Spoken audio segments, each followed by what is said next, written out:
जैसे आपने कहा कि राजनीति कुछ पाने के लिए नहीं है, तो अगर इस तरह पाने का कॉन्सेप्ट नहीं था, इतने आप महत्वाकांक्षी या लालची या कहें कि एम्बिशियस नहीं थे, ये छोटा महत्वाकांक्षा है, ये छोटी मोटी महत्वाकांक्षा है। महाराज आ जाने उसके बाद नहीं, एक बात बताइए आपको, ये मैंने नहीं कहा कि मेरी महत्वाकांक्षा नहीं। हाँ। मेरी महत्वाकांक्षा है क्या इस देश के 3 बार के प्रधानमंत्री को हराने की। मेरी महत्वाकांक्षा है 100 साल होने को है आरएसएस की उस संगठन को हराने की। मेरी महत्वाकांक्षा है कि जिनके डर से पत्ता नहीं हिलता है, तो मतलब बाप तो छोड़ दीजिए, बेटा का भी तूती बोलता है। जैसा को देखें ना, अंग्रेजी बोले ना बोले तूती बोलता है उस आदमी का, उससे हराने की। ये छोटी महत्वाकांक्षा है, ये जानते हैं, ये बहुत बड़ी महत्वाकांक्षा है। तो मतलब फिर इसमें 2 सवाल है। एक सवाल ये कि क्या आपकी पूरी पॉलिटिक्स एंटी बीजेपी आरएसएस ही है? क्योंकि जितनी बातें आपने महत्वाकांक्षाओं में बताई, ये सिर्फ एंटी बीजेपी आरएसएस वाली साउंड कर रही है। तो वो हमारे खिलाफ कंस्ट्रक्टिव कुछ नहीं, कंस्ट्रक्टिव है। हाँ शुभंकर जी, अरे ऐसा नहीं है। मतलब आप मैं बताता हूं, मैं उसको एक्सप्लेन करता हूं। देखिए, मैं उनके खिलाफ क्यों, व्यक्तिगत दुश्मनी नहीं है। वो एक पोजीशन होल्ड करते हैं और एक आइडियोलॉजी को कैरी करते हैं। वो जो पोजीशन होल्ड करते हैं, उस पोजीशन से हमारे कुछ एक्सपेक्टेशन है एज ए सिटीजन, और जो वो आइडियोलॉजी कैरी करते हैं, हम उसके खिलाफ हैं। एक्सपेक्टेशन उस पोजीशन से जो हम होल्ड करते हैं, जो पोजीशन वो होल्ड करते हैं, उससे ये है कि इस देश की सरकारें जनमुखी होनी चाहिए।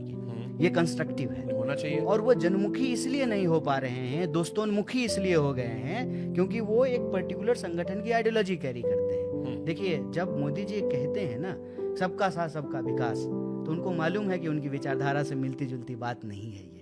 अगर उनकी विचारधारा से मिलती जुलती ये बात होती, तो वो चुनाव में जाकर के शमशान कब्रिस्तान नहीं करते, कपड़ों से पहचाने जाते हैं, ये नहीं करते। तो उनको ना डबल रोल प्ले करना पड़ता है। जब वो भारत में होते हैं तो गांधी के विरुद्ध जो विचार है उसको लगातार अपने भाषणों से बोलते हैं, और जब जापान जाते हैं तो गांधी जी के ऊपर माला चढ़ाते हैं। बट चलो कन्हैया, इसमें भी जैसे, क्योंकि मैं बहुत सारे नेताओं के साथ पॉडकास्ट करता हूं, तो मुझे उन्हें ऑफ द स्क्रीन और ऑन द स्क्रीन दोनों जानने का मौका मिलता है। और मैं बहुत सारे नेताओं को, मतलब मैं नाम नहीं लूंगा क्योंकि अलग अलग पॉलिटिकल पार्टीज से हैं, जब मैं उनसे मिला तो ऑफ द रिकॉर्ड बिल्कुल अलग इंसान थे, और ऑन द रिकॉर्ड उन्होंने कहा कि पॉलिटिक्स की अपनी कैलकुलेशन होती है, गुणा गणित हिसाब किताब, जिसमें आपको चुनाव में जाते वक्त सब करना पड़ता है, फिर जब जीत जाते हो तो अलग कहानी होती है।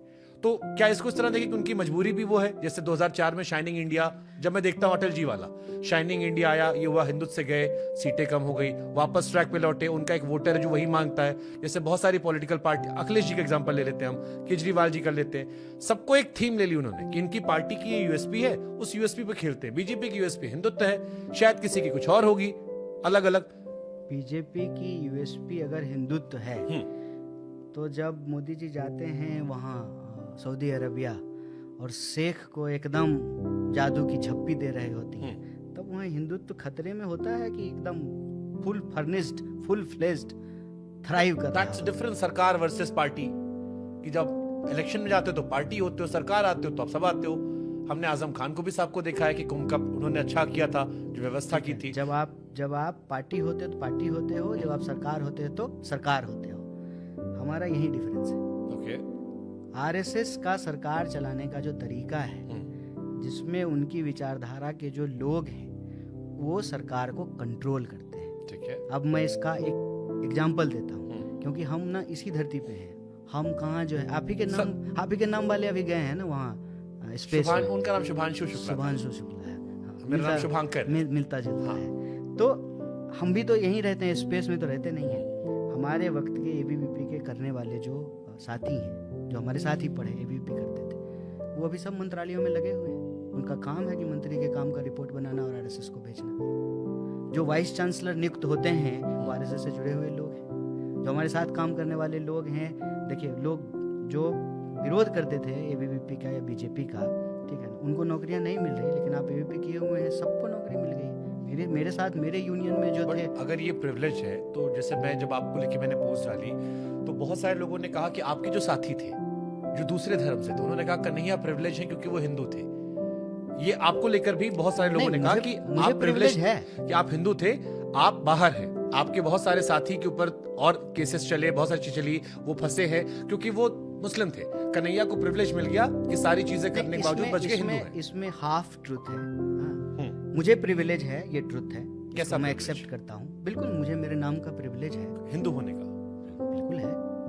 कैसा प्रिविलेज है, थोड़ा बताइए ना। मेरा प्रिविलेज ये है कि जिसको इस देश में अपने जन्म के आधार पर प्रताड़ित होना पड़ता है, मैं उसमें जात और धर्म के आधार पर जो प्रताड़ना है उसको नहीं झेला हूँ। औकात के आधार पर जो प्रताड़ना है उसको जरूर झेला हूँ, लेकिन जात और धर्म के नाम पे कोई प्रताड़ना मैंने नहीं झेली। चूंकि हम लड़का हैं तो लिंग के आधार पर भी कोई प्रताड़ना नहीं झेले हैं, तो ये प्रिविलेज है। आपको नहीं छेड़ा किसी ने? नहीं, हमको कौन छेड़ेगा? आप स्मार्ट आदमी है महाराज, आपको छेड़ेगा, हमको कौन छेड़ेगा? हमको देख करके तो लोग भाग जाएं। आप कहे ना लोग शक वक करने लगते, हमको लगा क्या पता कोई छेड़ा उड़ा भी हो। हम खूब कोशिश करेंगे तो हैंडसम होंगे, आप ऐसे ही ब्यूटीफुल हैं। समझ रहे हैं? लड़कियों से हैंडसम होते हैं, ठीक है, लेकिन हाँ नहीं, अच्छा ठीक है, आप भी हैंडसम। कोई नहीं, आपकी गर्लफ्रेंड आपको बोलती होगी ब्यूटीफुल, मान ली। अरे हाँ, बाबा यू आर ब्यूटीफुल। आपने वो ट्रिपलिंग नहीं देखा है? क्यों बाबा बेबी? नहीं नहीं, ट्रिपलिंग एक सीरीज है। उस समय जब कॉलेज में थे तो हम लोग देखे थे ट्रिपलिंग में जो है एक बड़ा अंदर जाके देखे थे, बाहर रह के? नहीं, बाहर ही देखे थे। बाहर अंदर जाकर के ट्रिपलिंग कैसे देखते? वो तो जो है ओटीटी पे था, अंदर में ओटीटी कैसे चलता? अरे अंदर भी चलता है महाराज, सब। तो मंत्री जेलर साहब का इंटरव्यू, मंत्री थोड़ी थे, दिल्ली के जेलर साहब का इंटरव्यू किया, हम सब बताए। तो मंत्री का चलता होगा ना, हमारा स्टूडेंट का कौन अंदर जो है ओटीटी चला रहा है? तो उसमें एक डायलॉग होता है, baba you are beautiful. Coming to the point कि आप इसमें हाफ ट्रूथ ये है कि अव्वल तो जिन साथियों को ये कहा जा रहा है कि वो जेल में है, वो उस मुकदमे में जेल में नहीं है।